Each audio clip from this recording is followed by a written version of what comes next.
Welcome to Dare to Game, where we explore the vast and thrilling universe of video games, diving into the details that make each adventure unique. In today's episode, we're venturing into the treacherous waters of Skull and Bones, a game where the strategy on the high seas reigns supreme, and the ships you command are your lifeline in a world fraught with danger and opportunity. Among these vessels, the Sentinel Cutter emerges as a beacon of support and strategy, a ship designed not only to engage in fierce naval battles, but to play a crucial role in ensuring the survival and success of your fleet. With its ability to heal allies amidst the chaos of combat and immobilize enemies with precision, the Sentinel Cutter is a vessel that can turn the tide of any battle. Join us as we navigate through the process of acquiring this exceptional ship, optimizing its build for maximum effectiveness, and mastering its capabilities to become a formidable presence on the open sea. This is Dare to Game, where every episode is a new journey, and today we set our sails to uncover the secrets of the Sentinel Cutter in Skull and Bones. So, just jumping into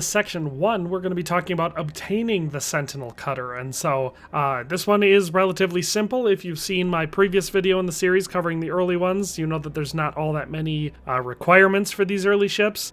You have to reach Rover 1 for your infamy rank, and so that's pretty simple. Most people will have achieved that very, very early in the game after the first couple missions, realistically, especially if you do any pillaging and plundering on the way. It's pretty easy to get to that rank, and once you do, you'll be able to craft the ship, providing you have just a couple things, which is the money, the blueprints, and of course the resources. And I'm going to tell you all about all of that in this video. So the first step, we're going to assume that you've already made it to Rover 1. If not, I guess pause the video, go shoot a couple ships until you get to that rank. So let's assume that you're there. So step 1 after that is going to be obtaining the blueprint, which is fairly simple. Right in the Red Isle region, so you don't have to go very far, you're going to be making your way up to the Giant's Leap. So here's St. Anne. We're just going to head straight northwest sort of from there, and we're going to make our way to Lanitra. And so this is a sea people outpost. You're probably going to have already been here, at least that was my experience. And so if you have been, you can fast travel from any other point that can fast travel, but otherwise just sail up here. And you're going to be, when you land on the beach, you're going to be looking for the Sea People Huntmaster, and because that's the merchant here. And so you're going to buy and sell, and then you'll see plenty of different blueprints, but the one we're looking for is the Cutter blueprint. So you can see that the cost of this one is 1,980 silver, so just under 2,000 silver. So definitely not super expensive, but early game, you know, you might need to get a little bit of money, but anyway,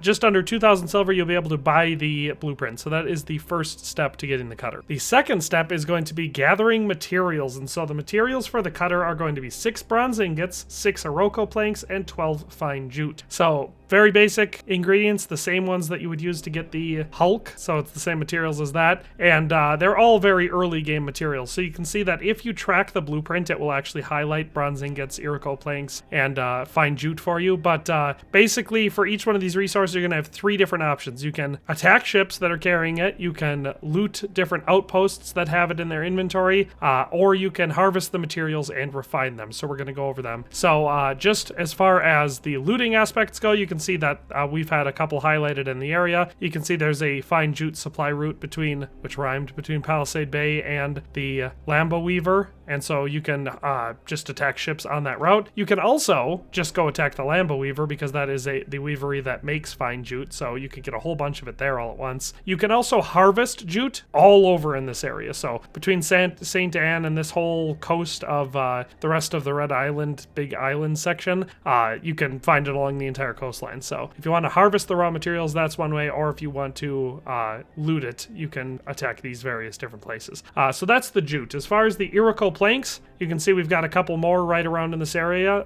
Shijavu has it, Citrana has it, and there's a trade route between the two where you can get Iroko planks, so if you want to do any plundering or pillaging to get them, you can do it there. Otherwise, the Tankazo Lumberyard down in the southeastern section of Red Island actually is the sawmill that cuts Iroko planks, so if you want to get a whole bunch of them all at once, you can just go pillage this place. It's a relatively simple way to do it. Or if you want to just cut Iroko trees and refine them yourself, the entire southwestern coast of the rest of the Red Island region, so all of this from like basically Fort Lewis all the way up to somewhere up in here is where they transition back into acacia trees. But this whole section has just a whole bunch of them, so you can go along and just cut down the trees yourself and refine them as well. Lastly, for bronze ingots, you can see we have, once again, they're both highlighted in Citrana and Shijavu, so if you want to plunder, you can plunder along there, and again, look for any ships outside of these settlements. Otherwise, the Sajoa Foundry down under Learntmen's Hill is a bronze ingot refinery, so if you want to go pillage and get a whole bunch all at once, you can go attack this refinery. If you want to mine the copper to refine into bronze yourself, make your way over to the Sacred Tree fast travel point, and then down just south of there along this river, you'll find various copper nodes, and you can mine all of those and go refine the bronze yourself. So that is the materials that you'll need. Again, you need 6 bronze ingots, 6 Iroko planks, and 12 fine jute. Remember, if you're going to just collect the raw materials and refine them, you're going to need a lot more. So for the Iroko planks, for example, you need 5 Iroko logs for 1 plank. So 6 Iroko planks is 30 Iroko logs. But with all that in mind, that is the materials, and once you've collected them all, you're going to be able to craft the ship. So you're going to want to return to St. Anne to do that. Once you're at St. Anne, you're going to be making your way over to the shipbuilders, which is this middle building in these 3 here, and you just go to talk to the shipwright, craft new items, and so you're going to click the Sentinel, which is a cutter.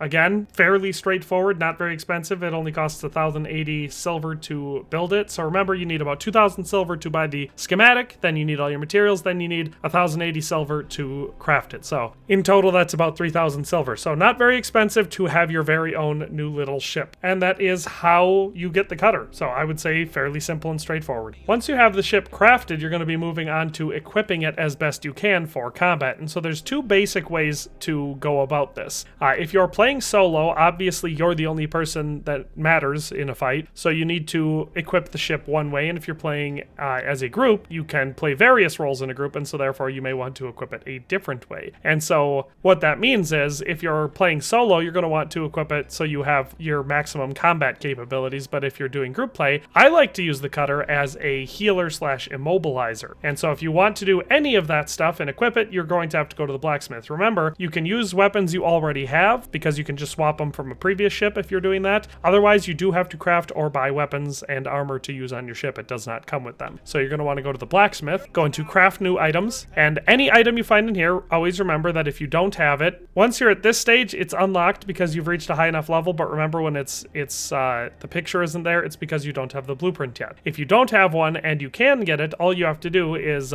press, for me on PC, it's F to track blueprint, and it will tell you or show you where to go to get that blueprint. So you might have to purchase it, you might have to earn it, etc. Usually it's purchase. But in any case, if you're outfitting, let's just start with solo play. So if you're outfitting the Sentinel for solo play, there's 2 things to consider. One, for either one of these, you're going to want to maximize your armor. And the armor that ideally you can do is just whatever offers it the best. I find the Bastion armor to work quite well. Any of the advanced armors or the exotic armor, any of those would be excellent options. Basically, just provide yourself with as much defense possible. What I have equipped on there is the Bastion 3. I like it.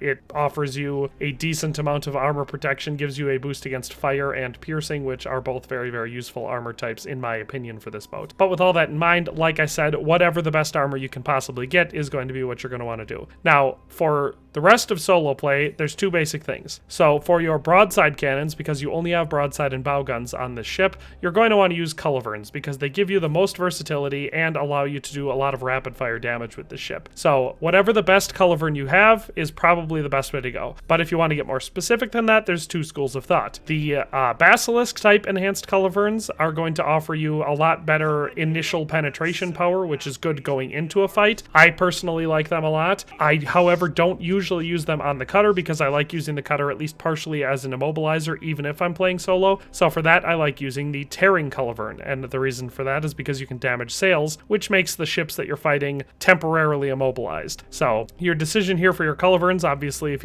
you don't have any enhanced ones and you have to use standard ones, just use the best one you have. Otherwise, like I said, the basilisk is better for that initial higher damage, but the tearing culverin is better at immobilizing the enemy. So you're going to want to have both broadsides be some type of culverin, whatever the best you can have is. The nuance comes into whether you're playing solo or multiplayer for the bow weapon. So either way, it's going to be a bombard. If you're playing solo, and therefore you're just focusing on damage and making sure that you can do as much as possible out of the fight, you should be doing a damage type bombard. I personally like the fire bombards, so if you use these, they give you the extra advantage of setting your targets ablaze, which is great because then they take more damage, especially from other fire weapons, but from more in general. But they're very, very useful, so the fire bombard is an excellent option. The standard bombards obviously are also quite good. They basically just work like a much higher higher damage cannon that you can also arc, so you can get greater range out of it and take on a multitude of different targets. But yes, no matter what you're going to do, we want a bombard on the front, whatever the best highest damage one you have is. If you're playing multiplayer and so therefore are acting more as a healer support role, that's where we're going to come in with the repair bombard. And so this is what's going to give you that healing ability that we talked about briefly at the beginning. A lot of people aren't even aware of this feature in the game, or at least don't take advantage of it, but if you're playing in a group, it's much more effective to not have everyone just be some sort of a vague offensive DPS unit. Yes, that can work, but it's not the most efficient way to go. It's oftentimes extremely helpful to have a support ship set up, and that's where you want these repair weaponry in, because this will allow you to shoot at your own team's ships and repair them. I know it's a goofy gameplay mechanic for a pirate game, but it does make sense when you consider it like a strategic combat game. So yes, if you're playing multiplayer and you want to play that healer role, then the repair bombard is essential for this ship. But yeah, that is for loadouts. It's a relatively simple ship considering it only has port, starboard, and bow weapons. But yeah, that's the way you want to go. Either all damage for solo or